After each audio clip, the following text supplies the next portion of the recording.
Okay, sorry about that. In the last part, we saw Roscuro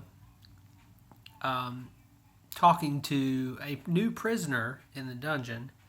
When the prisoner was brought down to the dungeon, Roscuro noticed something and was completely amazed by what he saw. We'll learn more about that soon, but his new friend Botticelli told him to forget about it and to go back to the prisoner. And that's where we were with Roscuro convincing the prisoner to confess his sins. And the prisoner said, "Well, I ain't got no reason to lie to a rat." So that's where we're going to pick up. Hopefully my tablet participates and doesn't crash again. The man cleared his throat. "I'm here for stealing 6 cows, 2 jerseys, and 4 Guernseys. Cow theft, that's my crime." He opened his eyes and stared into the darkness. He laughed. He closed his eyes again, "But there's something else I done many years ago, another crime, and they don't even know of it." "Go on," said Roscuro softly. He crept closer. He allowed one paw to touch the magical red cloth.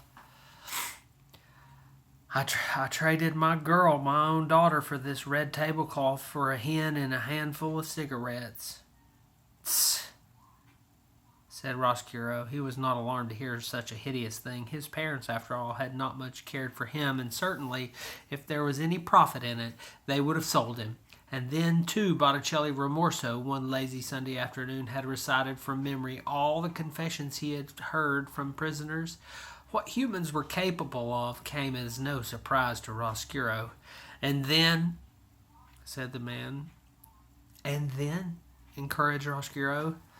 "And then I done the worst thing of all. I walked away from her, and she was crying and calling out for me, and I did not even look back. I did not. Oh, Lord, I kept walking." The prisoner cleared his throat and sniffed. "Ah," said Roscuro. "Yes, I see." By now he was standing so that all 4 of his paws were touching the red cloth. "Do you find comfort in this cloth that you sold your child for?" "It's warm," said the man. "Was it worth your child?" "Well, I like the color of it." "Does the cloth remind you of what you have done wrong?" "It does," the prisoner said. "It does," he sniffed.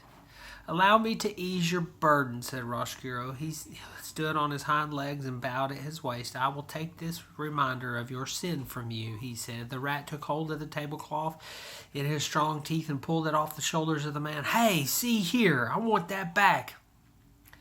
But Roscuro, my friends, was quick. He pulled the tablecloth through the bars of the cell, whoosh, like a magic trick in reverse. "Hey," shouted the prisoner, "bring that back. It's all I got." "Yes," said Roscuro, "and that is exactly why I must have it." "You dirty rat," shouted the prisoner. "Yes," said Roscuro, "that is right. That is most accurate." And he left the man and dragged the tablecloth back to his nest and considered it. What a disappointment it was. Looking at it, Roscuro knew that Botticelli was wrong. What Roscuro wanted, what he needed, was not the cloth, but the light. The light that had shone behind it. He wanted to be filled, flooded, blinded again with light. And for that, my friends, the rat knew. He knew that he must go upstairs. "Oh, no, I don't know if this is a good idea. I'm worried." Imagine, chapter 19.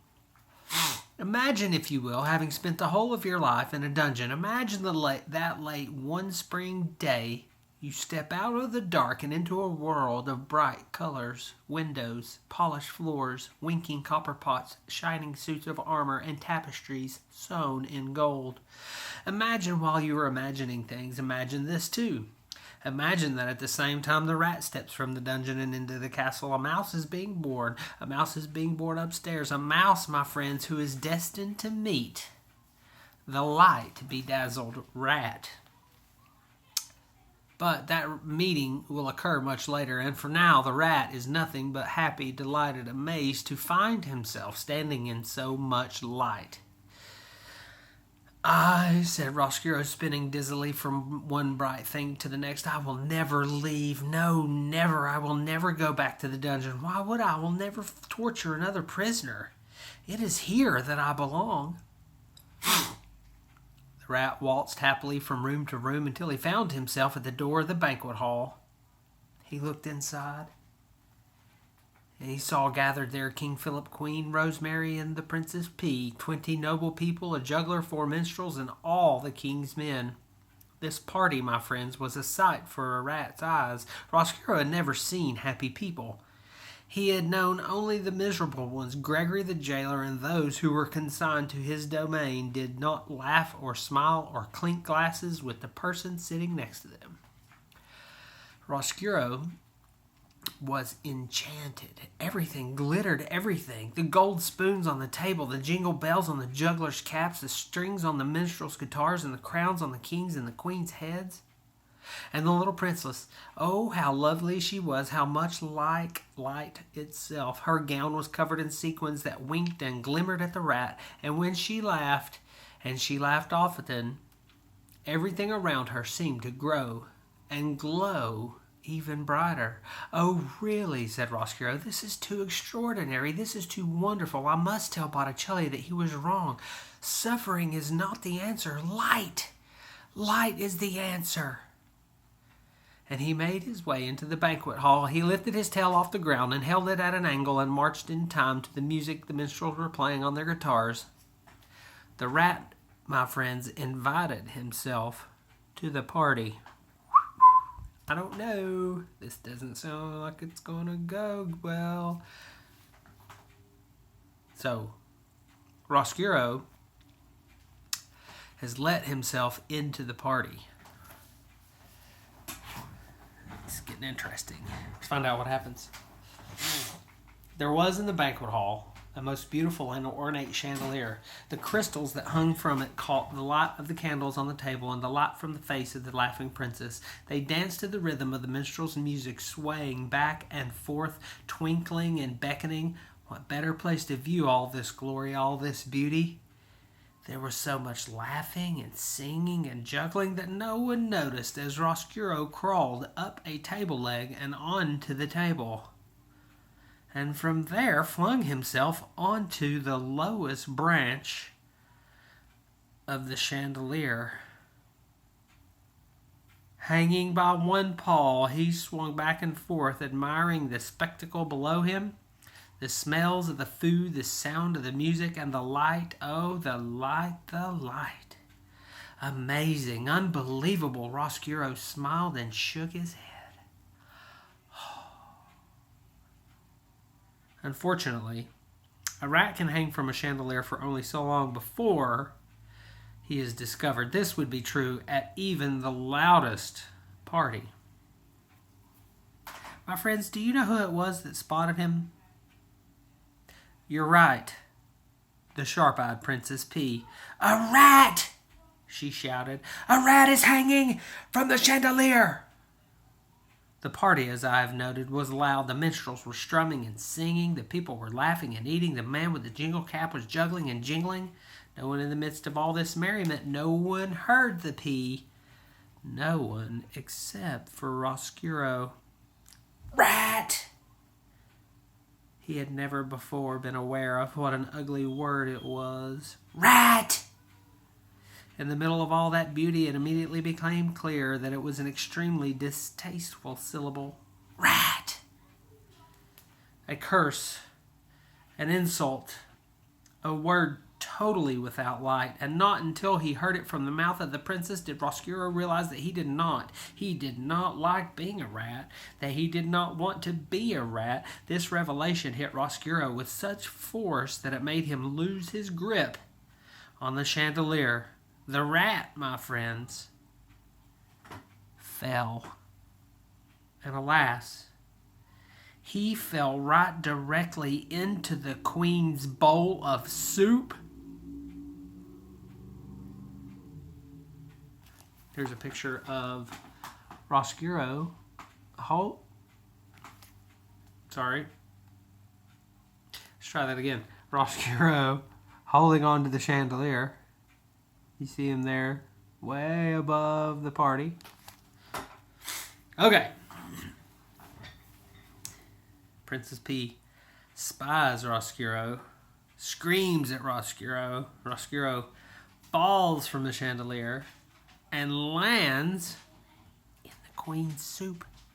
The queen loved soup. This is chapter 21. The queen loved soup. She loved soup more than anything in the world except for the Princess P and the king. Because the queen loved it, the soup was served in the castle for every banquet, every lunch, and every dinner. And what soup it was! Cook's love and admiration for the queen and her palate moved the broth that she concocted from the level of mere food to a high art.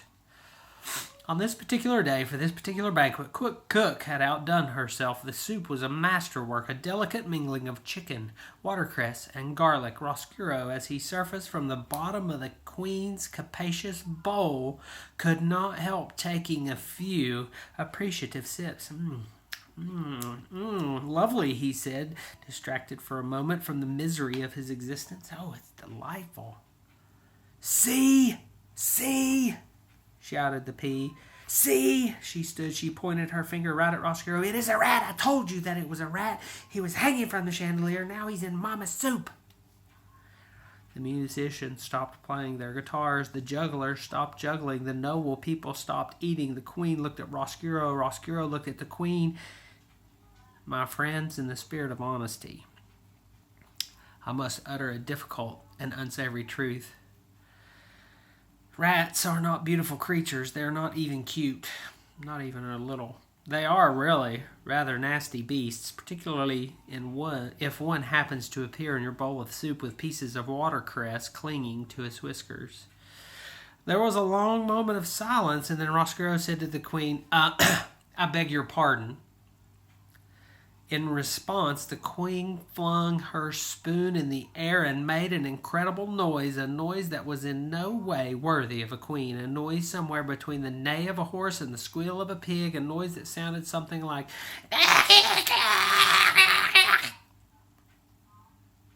And then she said, "There's a rat in my soup!" The queen was really a simple soul, and always, her whole life, had done nothing except state the overly obvious. She died as she lived. "There's a rat in my soup!"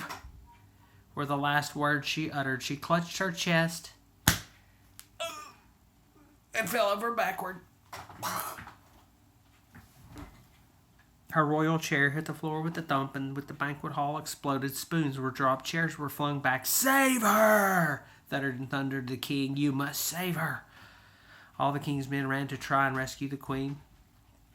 Roscuro climbed out of the bowl of soup. He felt that, under the circumstances, it would be best that if he left.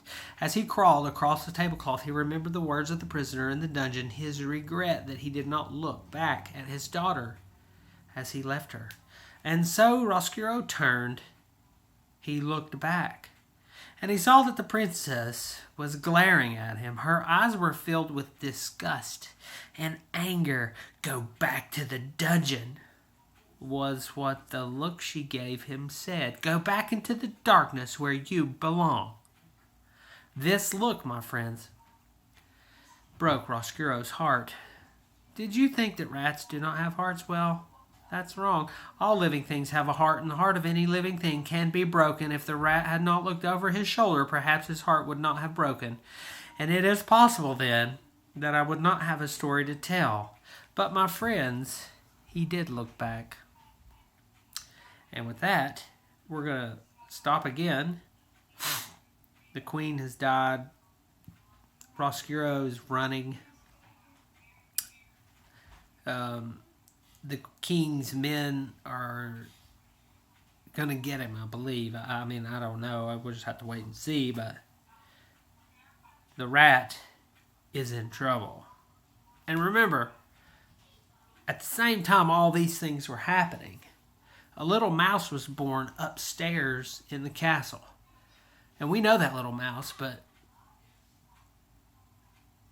the time jumped a little. So we have to remember that Desperauex was born at the same time all this happened. So keep that in mind. And we'll get back to Desperauex soon, but we have to finish with Roscuro first.